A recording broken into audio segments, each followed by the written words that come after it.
There. Hi, everyone. Welcome to another episode of Ask Rawan Anything. And oh, by the way, Sue will be along. I'm Sue Mentors.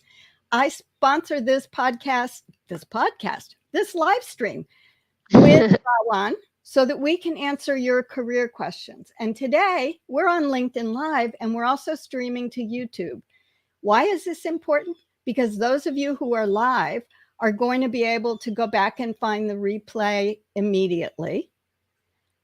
Also, you can find it on YouTube and LinkedIn, and both of them will be captioned. On YouTube, you need to remember to enable captions because I know I talk fast sometimes.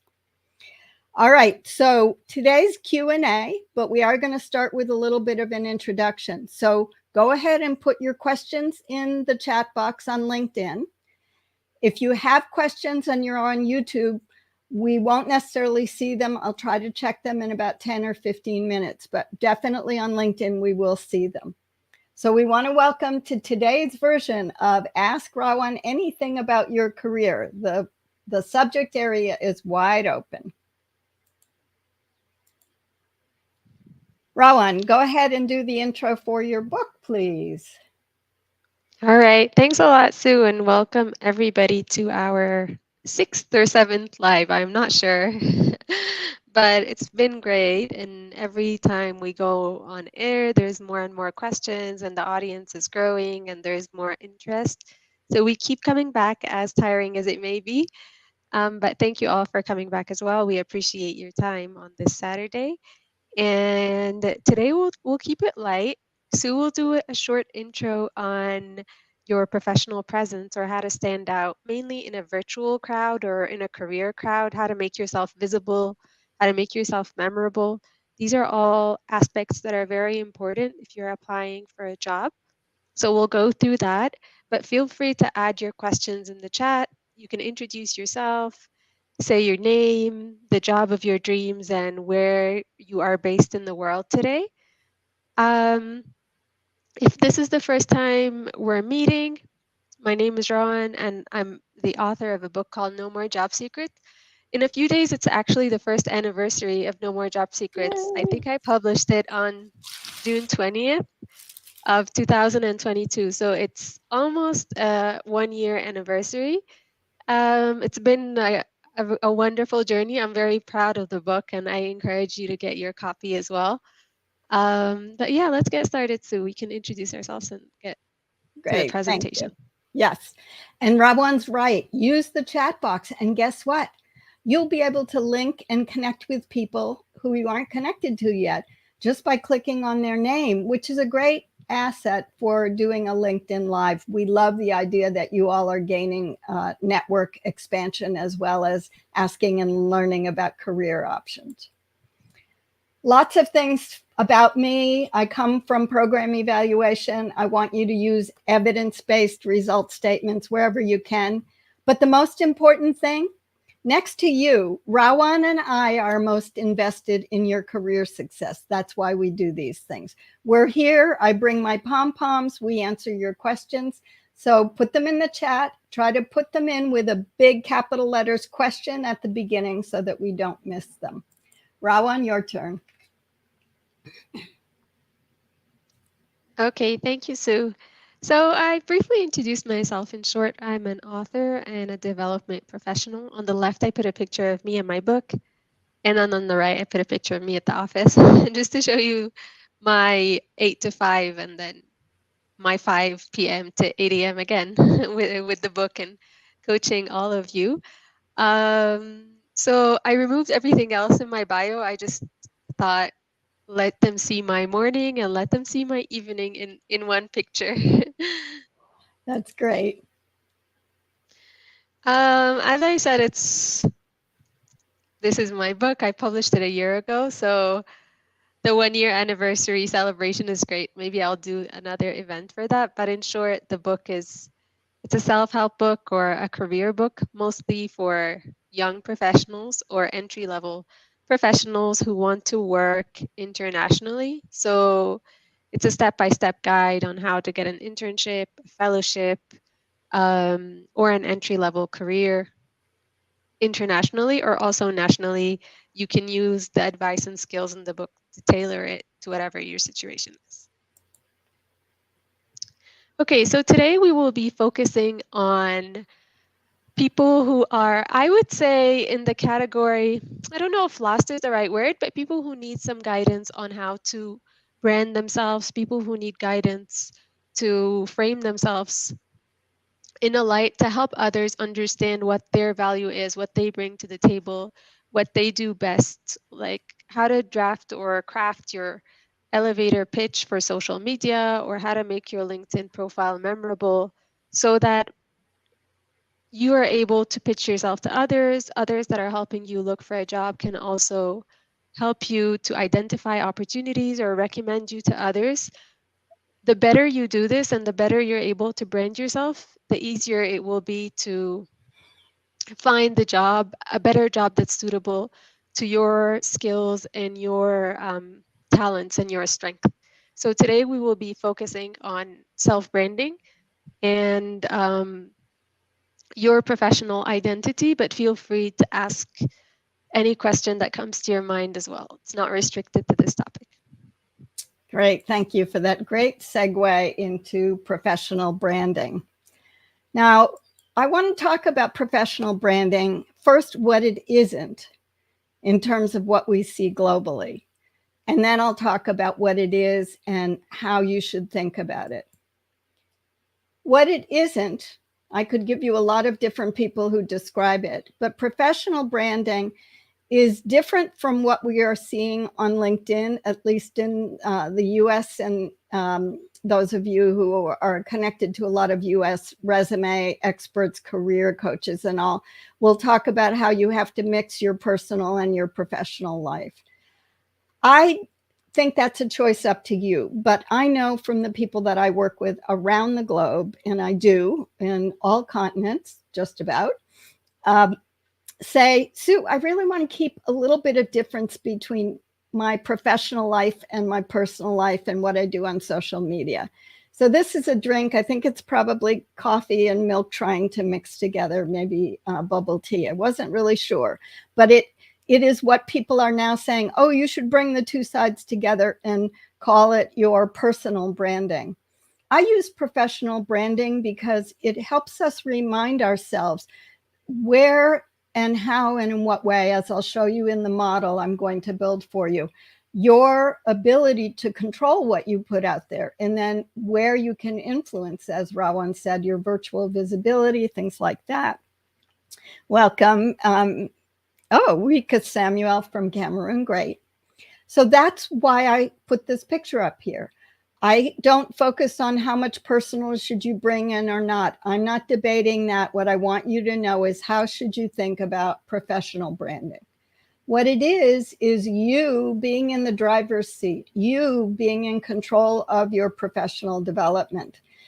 And you being here today or watching this in replay on YouTube or LinkedIn Live is showing me and Rawan and me that you're interested in doing this, that you want to know how to get better at talking about what I'm going to now show you. When I think about professional branding, when I first was thinking, how do I make it clear to other people I work with, mentees, course attendees, and the like, how do I describe what you control when I said take control? So I want to build a model that shows you first, what do you control? I'm telling you the spoiler alert. I call this big base professional presence. And this is what you build and update. And I just want to show you this because it has 4 steps in it, 4 different things that you do to prepare yourself, to make sure you're ready to talk about yourself, to show yourself in writing, to show yourself virtually, to be able to network effectively. So you build your professional presence, and then you start to use it in your virtual visibility and in-person visibility. This is how you apply it. And all of this together is what you control or own. So I call this your side of the conversation. Everything we do is a two-way conversation. Even if you don't know who the audience is, when you put something out in writing, a resume, a job application, a LinkedIn post, someone on the other side is reading it. So what else constitutes our brand? Our brand then also is what people, how people see you. I call this reflected visibility. These are people that probably see you virtually or in person more directly. There's no hard line to this. And then is your reputation. And that's beyond just the visibility. That is, how are you known? So you're still not completely filled in the way the bottom part of the model is, where you're putting out your side of the conversation. But you are getting back from people or people who know people that they've heard of you. Good case, a case example is Rawan. Many people come to register for my course and tell me they heard it from Rawan, which says to me, she knows what I do. They're trusting her with what she says is my reputation when she recommends the course. So that's how you need to think about it. What am I putting out there? And is it in a way people can understand? So the model actually looks like this, but comes together like this. It is not that you're going to influence the green and the red portion directly. You're not going to go buy points to get a better reputation score. At least I don't think you can do that most places. But what you put out there, that base that you're building, what you control and own, is how and in what way you get known and noticed. Another thing that I say a lot. And Rawan had a great idea. She said, Sue, I think you should show them the checklist. And Rawan she asked me for this 3 weeks ago, and I finally gave it to her. She said, I want to write a post about it. I really appreciate that you did. These are the things I use in my course to help people understand what they should focus on and why. I focus a lot on making sure your introduction box is helpful, that you've done everything you can. The first 6 things there are important, including your name pronunciation. Maybe in your country, in your region, everybody would know how to pronounce your name. I don't. By the same token, my name used to be butchered a lot when I was young, but even if you know how to pronounce it, LinkedIn gives you a free way to do, they call it 10 seconds, but do not 9 seconds. 9 seconds on your mobile phone, now you have a second dimension of visibility. Hi, I'm Sue Griffey. I'm known as the mentor with pom-poms and blah, blah, blah, blah, blah. I don't even remember what I said in mine. You can add a tagline. You can just say your name slowly. Excuse me, don't speak as fast as I do. And I've had some course attendees who've done a great job at this. So if you're interested and you want to know, they've agreed to let me say, go listen to Hepzibah. She has a great name, her name record. So this checklist is available. Rawan posted it a couple days ago. Put it in the chat if you'd like the link to it. I can put it when I'm done here. We'd like you to remember to start your question with at least a big Q, a capital Q, or the whole word question. And try to be specific. Don't say something like, tell me how to get a job at the UN, or I'm just starting out. What should I put on my resume? Those are too vague. We know there's a lot of information. It's hard for you to get wade through it all, but we expect that you all have had some practice in doing these things. Because the more specific you are, the more you're going to help you're going to get from Rawan and me.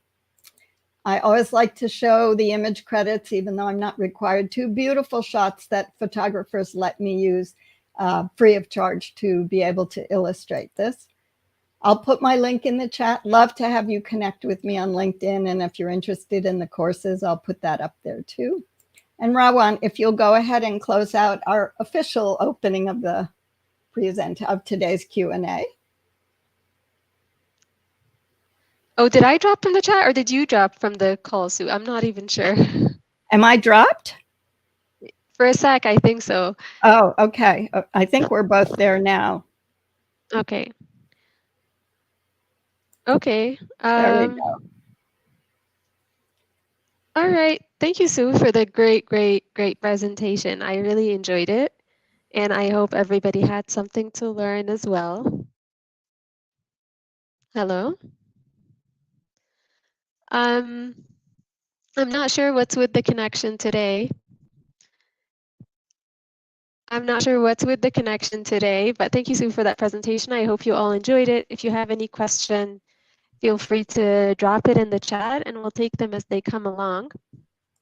And well, if not, we can also end the session early and you can have a longer Saturday morning or afternoon. There's no stress. This is no Zoom meeting. It's a webinar that's supposed to be helpful to you and that answers your questions. But if there aren't so many today, that's okay as well. Hi, Beryl from Kenya. Nice to have you here.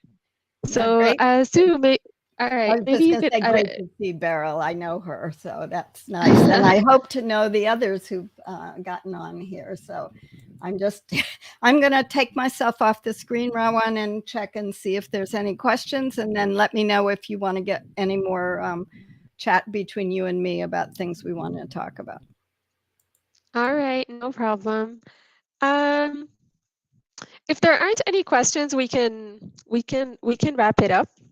But in short, the summary of today's session is that if you want others to notice you on LinkedIn or when applying for a job, or if you are employed in the job that you do, you should always think that people already have a lot going on in their minds. So you want to make yourself memorable and you want to have like an elevator pitch from day to day. So people could say, for example, Sue who mentors, like that's as far as it's going to get, you know, or the more specific you are, the easier it will be for people to help you get jobs or help connect you to others.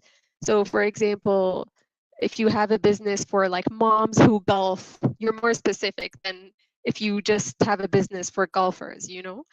The more specific you are, the easier it becomes for people to help you find a job, the easier it will be for you to brand yourself, to find your target audience, network with the right people, and find opportunities that align with you. That's the gist of today's session. If you want to brand yourself in a more structured way on LinkedIn, I encourage you to follow Sue's checklist. The minimum you could do on LinkedIn is to make sure that you have a good tagline and a good profile picture. Even if you don't want to go through the whole checklist, these are the minimum two components for me, like a professional photo and a professional tagline. And then for your tagline, you can decide what it is. Like for example, my tagline is not what I do for it's not the employer that I work for or my job in the morning. My tagline is what I do on LinkedIn, and that's a choice that I made.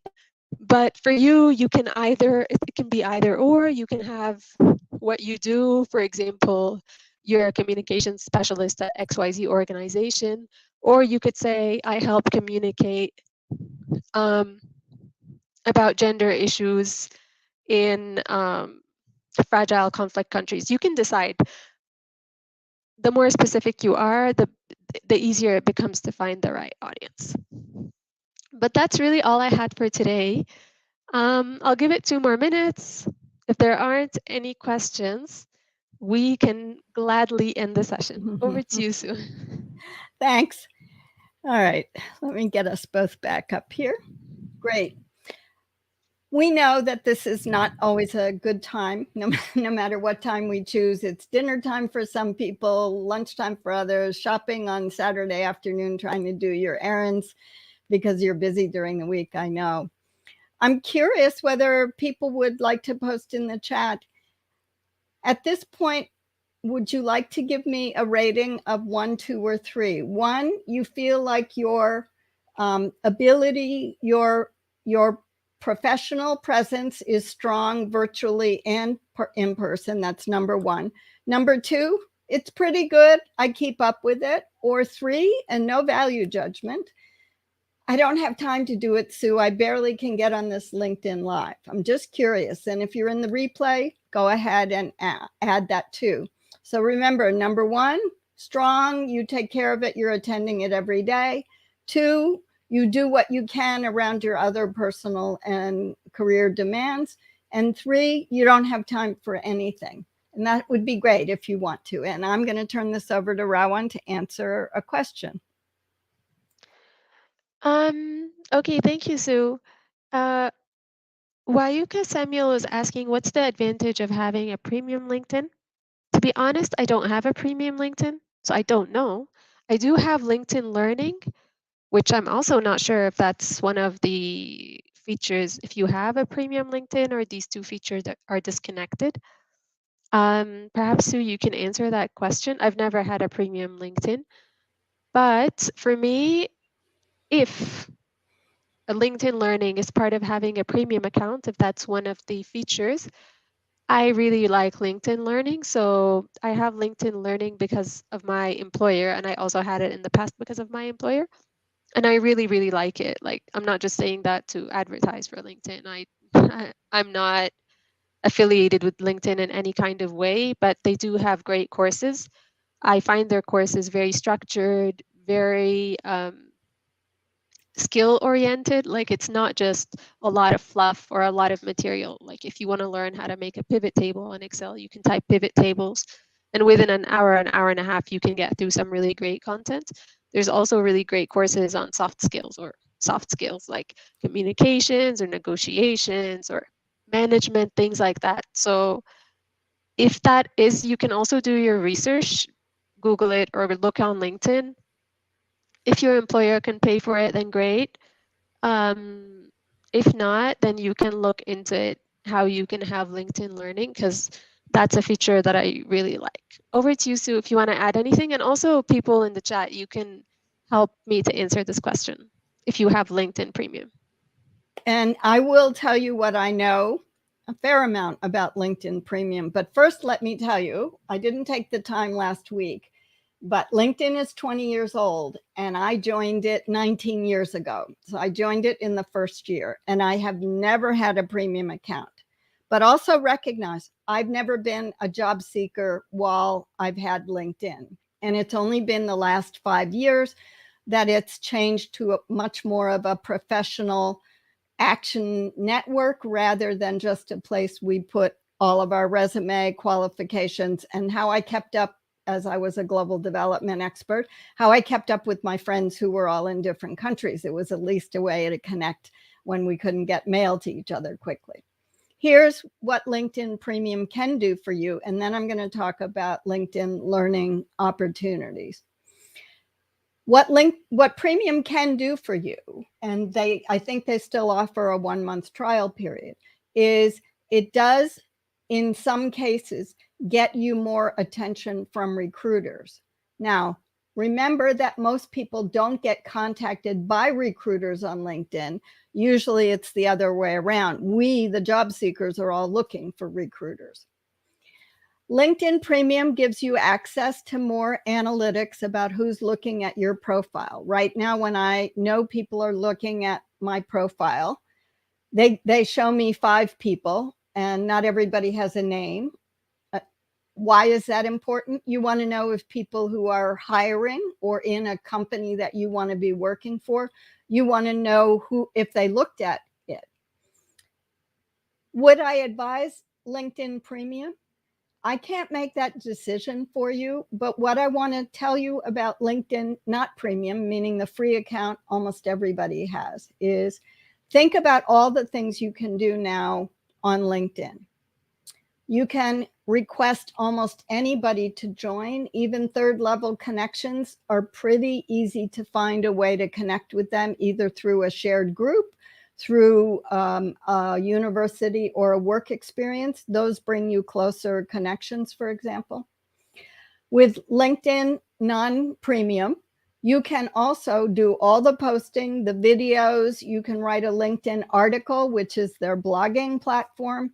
You can post video, you can post carousel, so you can engage, you can network. There's many, many things you can do without paying for it. And why do I say this? Because I'm all about free. I know that money is tight for all of us. I know that access is difficult. My goal has been for the last 5 years, get more global professionals onto LinkedIn and using it. Start with what you want to do, and if you find a feature that requires premium, then you can decide if you want to pay for it. And that's the link with LinkedIn Learning. So LinkedIn Learning comes with a premium account, but as Rawan said, she gets it through her employer. In the United States, many of our libraries, city, county, state libraries, have a LinkedIn Learning option as part of a library card holder. Universities have this as well. So if you've been in university recently as an alumni, you may have access to that as a benefit. If you are, I don't know if European libraries carry LinkedIn Learning, but I'd love it if someone would check it out and let us know, and I'll put it on for the next time I have one of my office hours with people from all over the world and see what they can tell me, because it is an advantage to be able to take. As Rawan said, her employer pays for it, and so all the employees get access to it. If you're at a larger company, you could even ask your HR folks if it's one of the benefits and you just don't know about it. Make sure you check it out. So the advantages, if I had to decide for you right now, I would say try to do everything you want to do, including contacting recruiters, without being in LinkedIn Premium. And then if you want to try LinkedIn Premium, if they're still offering 1 month or 2 weeks, you got to make sure you know when the end date is so you can cancel it and you don't get charged again. But you could try it out and see if it's going to benefit you. So I hope that helps you. All right, that was long. And I see we have other questions.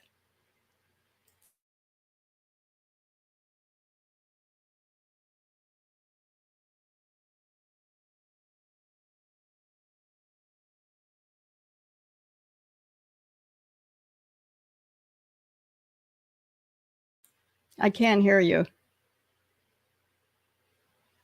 I still Sorry. can't hear you. Oh, there you okay. go. So in terms of getting an international career, connecting with like-minded professionals or recruiters, I would say both. So you do want to connect with people who are looking for jobs in your sector or who have the same interests, whether it's in climate change or agriculture or youth or education or whatever it is that you want to apply for a job in, or whatever it is the sector that you want to brand yourself in, you do want to connect with like-minded individuals to see what their career path have been like, the jobs they're getting, the conferences they're attending, the podcasts they're listening to. You do want to be surrounded by people who can help you grow, because growth is never it's just never just a one person thing. You need a community to grow. So you want to have a positive community around you that can help you reach your goals.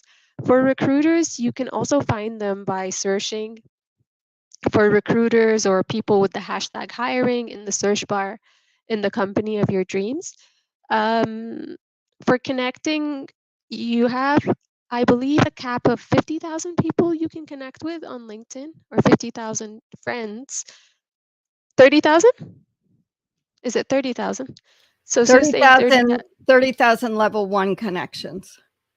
So yeah, 30,000 sounds like a lot, but it goes away pretty fast. So if you're just connecting with people, and they're not really meaningful connections to you, I would suggest you follow people, but only connect with them if you have something in common, or if you have a question to ask, or um, you want to develop a deeper level of like connection or relationship with that person. Because the 30,000, again, is not a very high cap, especially if you're on LinkedIn for a long period of time, or you're growing your career and also growing your presence on LinkedIn. I just want to add to that I think you need to think about connection different from being engaged on LinkedIn. So having a connection is great. I have a ton of connections from the old part of my career, and it's great. I occasionally see what they're doing, but most of them aren't posting. What you want to do is be engaged. And so if you say like-minded professionals or recruiters, start, and I learned this from Brenda Meller, Meller, follow her on LinkedIn. She's got great actionable advice. Start with commenting on what people are talking about. Comments are easy. And finally, as of 6 months ago, LinkedIn is valuing them as showing the engagement that you're doing. Make sure you put in at least 10 to 12 words, which is one line. That's for some reason, someone who knows the algorithm stuff really well figured that out.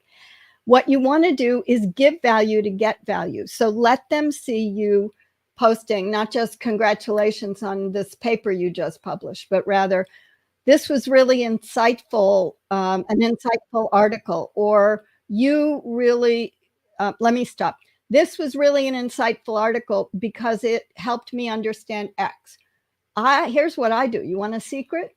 Find a quote from the post or from an article that they've written or an article that they've posted about. Take that quote and put it in your comment. This really resonated with me, colon, a quotation mark, and then whatever the person said, end quotation mark, you can say. It really helped me better understand gender issues in whatever. So you can be seen as an expert. You can be seen as giving value to them, saying, I really liked what you posted. It meant something to me. You can also comment directly on people's good luck, getting jobs, being admitted to university. Don't just say congratulations or well deserved. Say, I know you're going to really benefit from taking your human rights and in refugee settings into a newer realm as you study your master's degree or whatever. It just helps everybody feel this way. Now, why are you doing it?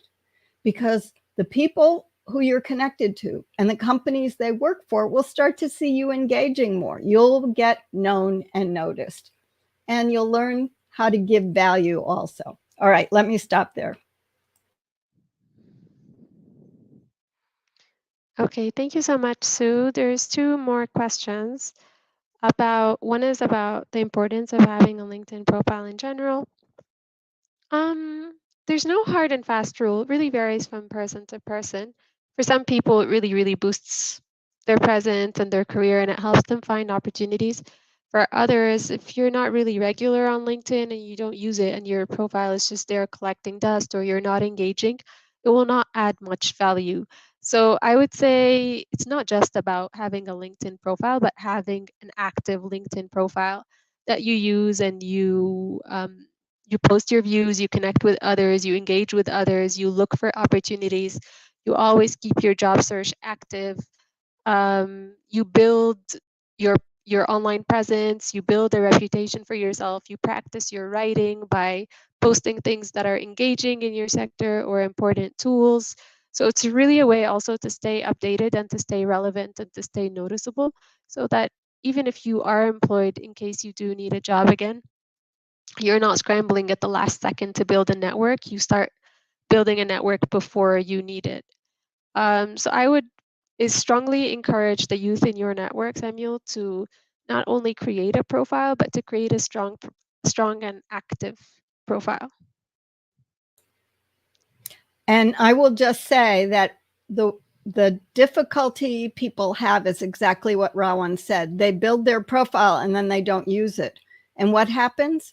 LinkedIn tells people who look at your profile that you're not active because they have the activity section right there. And if it says Sue hasn't posted lately, they used to even say 90 days, but lately means she hasn't been around for 90 days. So you don't want to be a job seeker. You don't want to be applying for a fellowship because everybody's going to LinkedIn now. It has almost 1 billion users. It's going to pass 900 million pretty soon if it hasn't done so already. So Rawan and I are both saying be engaged, use it. That doesn't mean you have to be on there every day, but go through your feed 1 to 2 times a week. Like things, try to do at least 1 comment each time. I recommend 3 to 4. That shouldn't take you more than 5 minutes 2 times a week. And I think that's a doable recipe. All right, go ahead. Okay, thank you, Sue. The next question is from Beryl saying, I recently applied for a job that had a written test as part of the selection process. How do job applicants prepare for such tests when an applicant is not sure what to expect from a written test in a job selection process? Okay, Beryl, it's a good question. It's also a difficult question to answer. Um, I would suggest that as a first step, if you get an email saying you have a written test, you write back.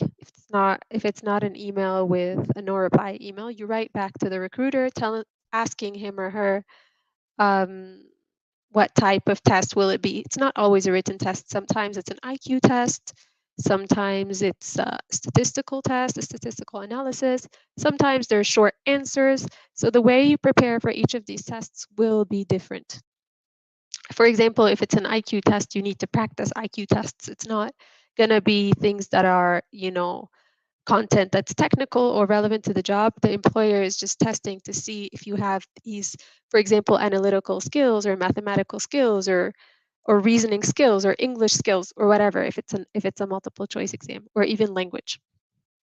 If it's like a short answer test, you will need to read reports that the organization has recently published, or briefs or tweets, or listen to any podcasts they might have. You need to do, if you want to stand out from other applicants who are also clicking on the first few links on Google, you need to do a lot more than scratch the surface. If you can show that you're using the organization's lingo in your answers, if you're using, for example, not necessarily abbreviations, but if you're using the names of their country reports or the names of the projects they're working on or some of the challenges they're facing or possible solutions for these challenges, if you're showing that keen interest by doing your research and your reading, you will be able to prepare really well. Um, the, the, the thing is, you never really know if you're not given much guidance, but I wouldn't worry too much. So in all cases, I would advise you to read thoroughly about the organization so that you could show your keen interest in the role.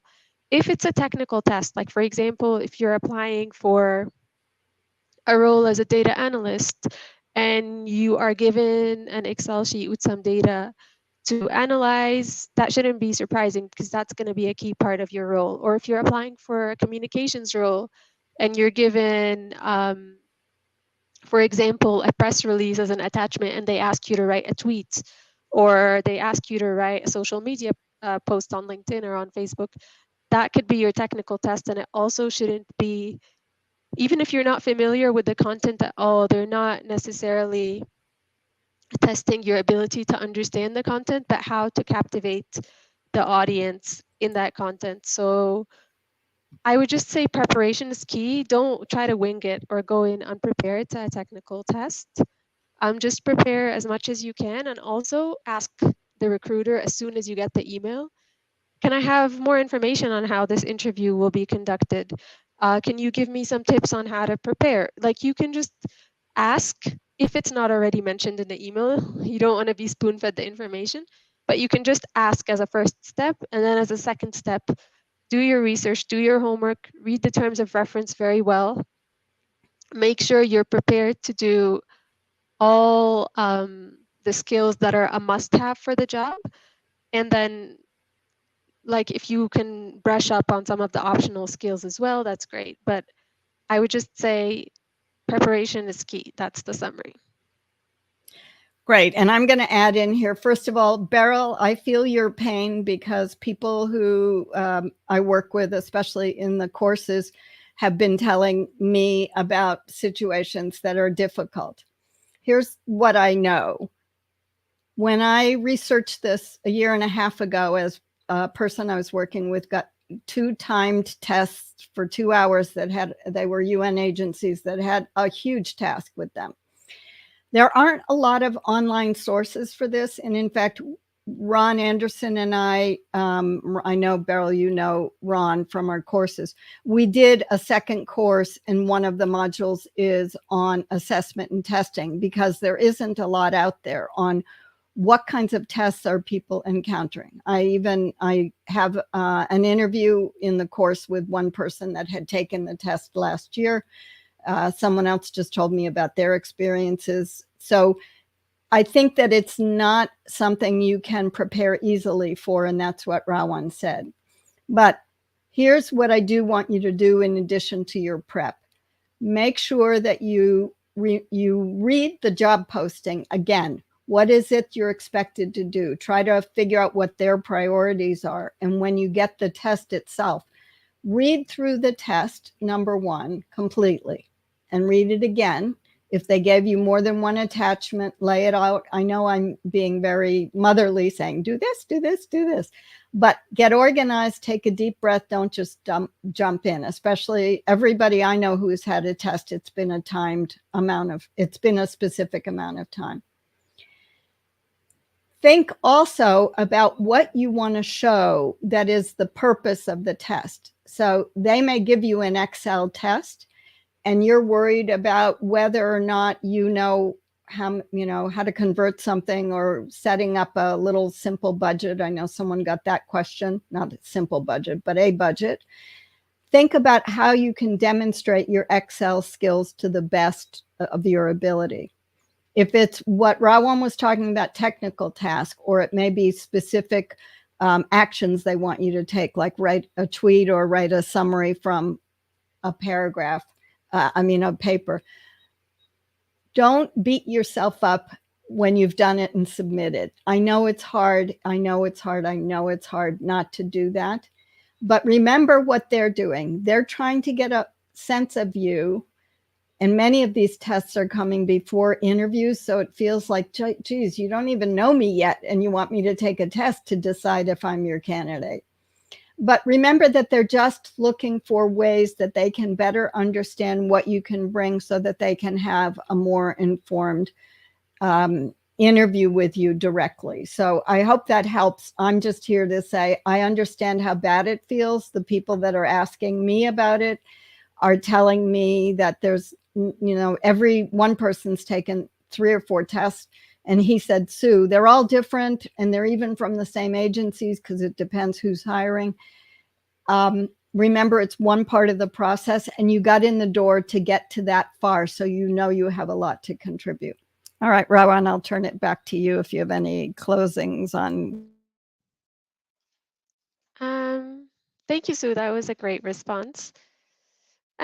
Just a final tip, I would say, even if you feel you're not 100% prepared for the test, don't back out or don't say, I don't want to take it. Even if you're not 100% prepared, you earned your spot to take the test. Just remember that maybe 100 people applied and 6 people were longlisted to take the test. So you earned your spot to take the test. So take it even if you know you're not prepared or even if you were given a very short notice so that you can have the experience to perform better in other tests. So you can understand how tests for that posts are framed so that you can have that insider knowledge. You can know if your weak point is managing time or self preparing ahead of time or having notes, or if your weak point is for example you have poor internet connectivity, whatever it is, so you can just iron out all these little kinks so that you're better prepared for future opportunities. Don't feel like you're not prepared enough so you step out of the room. No, I would just remind you and encourage you to take the test regardless of your level of preparation because you've earned it, and it won't have a negative impact on future recruitments. If you've scored poorly on one test and then you apply for another, it has no impact at all. That So was for great. closing, Thank you for that. That was a good reminder that that it doesn't impact you taking another test, and the preparation is good. All right, closing's up to you. all right. So today was short and sweet. Thank you all for attending, and thank you, Sue, for your great presentation.